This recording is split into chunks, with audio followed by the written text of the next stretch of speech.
जय श्री कृष्ण दोस्तों। आज हम आपको पुरी के जगन्नाथ मंदिर से जुड़ी एक ऐसी रहस्यमय कहानी सुनाने जा रहे हैं। तो चलिए कहानी की शुरुआत करते हैं। अंधेरी भोर में पुरी के जगन्नाथ मंदिर के गर्भगृह में मुख्य पुजारी राजेंद्र जी अपनी आंखें बंद करके प्रवेश करते हैं। दिए की सुनहरी रोशनी में भगवान जगन्नाथ का विशाल मुस्कुराता चेहरा चमक रहा है। राजेंद्र जी की आंखें रोज की तरह श्रद्धा से प्रभु के चरणों की ओर झुक जाती हैं। लेकिन आज जब वो प्रभु के मुख की ओर देखते हैं तो उनकी नजर एक छोटे से पीले धब्बे पर अटक जाती है। ये क्या? दाल और चावल का एक नन्हा दाना जो अभी भी ताजा लग रहा है, खिचड़ी का कण। उनके माथे पर चिंता की लकीरें उभर आईं। ये चमत्कार है या अनर्थ? मंदिर के नियम कैसे टूटे? उधर मंदिर से थोड़ी दूर एक साफ सुथरी छोटी सी कुटिया में तुलसी के पौधे के पास कर्मबाई चूल्हे पर बाजरे की खिचड़ी बना रही थीं। उनके चेहरे पर उम्र की झुर्रियों से ज्यादा ममता का निश्चल भाव झलक रहा था। तभी एक गेरुए वस्त्रधारी ज्ञानी साधु ज्ञानानंद वहां से गुजरते हैं। वो दरवाजे पर रुककर अपनी छड़ी जमीन पर टिकाते हुए बोले, देवी, ये कैसा आचरण! बिना स्नान किए बासी कपड़ों में भगवान का भोग। साधु ने गंभीर स्वर में कहा, यह घोर पाप है। शास्त्र इसके विरुद्ध है। नियम पहले, भावना बाद में। तुम्हें ये सरल पूजा छोड़ पहले विधिवत स्नान और शुद्धिकरण करना चाहिए।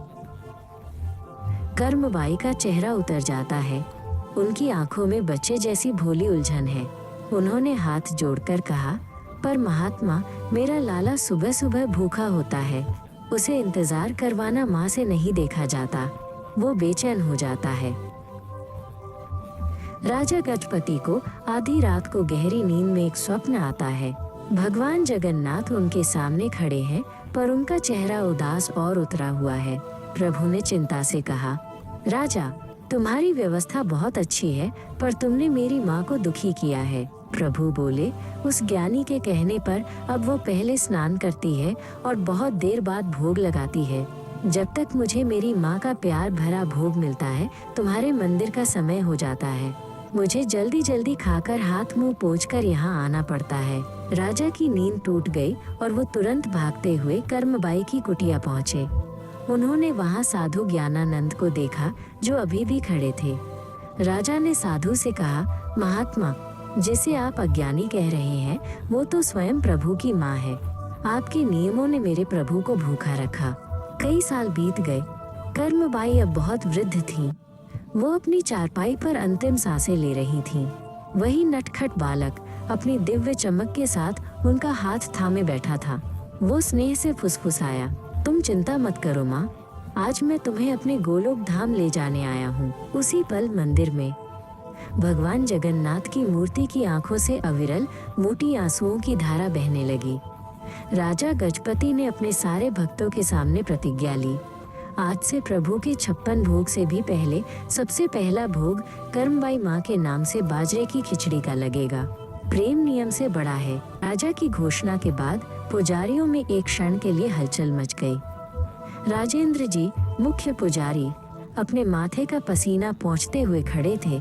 उन्होंने स्वीकार किया, प्रभु के प्रेम के आगे हमारे नियम मात्र मिट्टी के बर्तन हैं।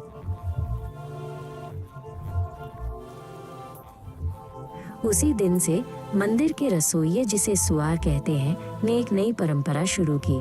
वो ताज़ी बाजरे की खिचड़ी का एक छोटा मिट्टी का सकोरा सबसे पहले मंदिर के गर्भगृह में लेकर आता।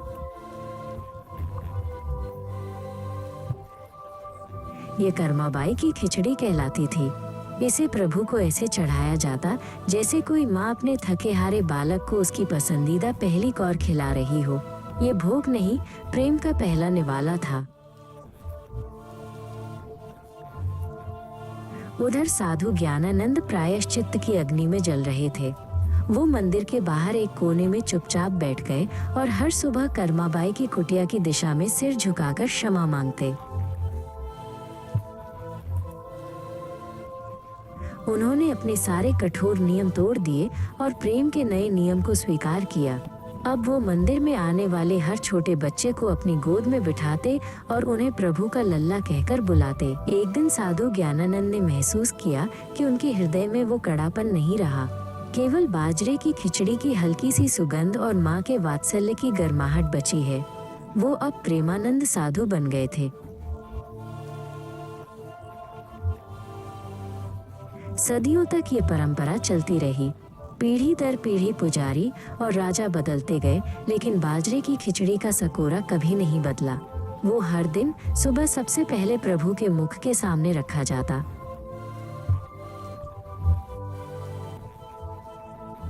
एक बार एक नया युवा राजा आया जिसने मंदिर के खर्च को कम करने की सोची।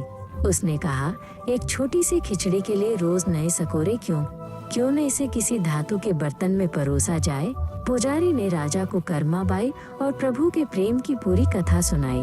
उसने समझाया, महाराज, मिट्टी के सकोरे में माँ की ममता की गर्माहट है। वो लाला का पहला निवाला है जो किसी नियम का मोहताज नहीं।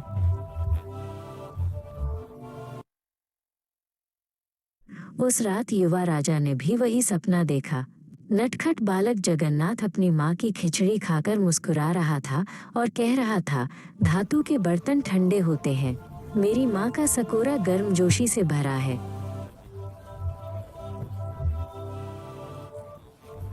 अगली सुबह राजा ने मंदिर के सामने खड़े होकर घोषणा की, अब से इस माँ की खिचड़ी की परंपरा को सकोरा परंपरा भी कहा जाएगा। ये हमें याद दिलाएगी कि ईश्वर भूख और प्रेम के नियम से बंधा है। और आज भी पुरी के महान मंदिर में, जहाँ 56 भोग के पहाड़ लगते हैं, वहाँ एक छोटा साधारण बाजरे की खिचड़ी का सकोरा सबसे पहले रखा जाता है, केवल एक नियम को पूरा करने के लिए, प्रेम के नियम को, जो सभी विधि विधानों से ऊपर है। माँ की ममता का वो मीठा सरल बंधन जो भगवान जगन्नाथ को अपनी हर सुबह एक भूखे बालक की तरह अपनी माँ की खिचड़ी के लिए मंदिर में वापस खींच लाता है। आज की कहानी यहीं समाप्त होती है। हमारी अगली रोमांचक कहानी का अपडेट सबसे पहले पाने के लिए हमारे व्हाट्सएप चैनल को जरूर फॉलो करें और साथ ही हमारे चैनल को सब्सक्राइब जरूर करें। धन्यवाद।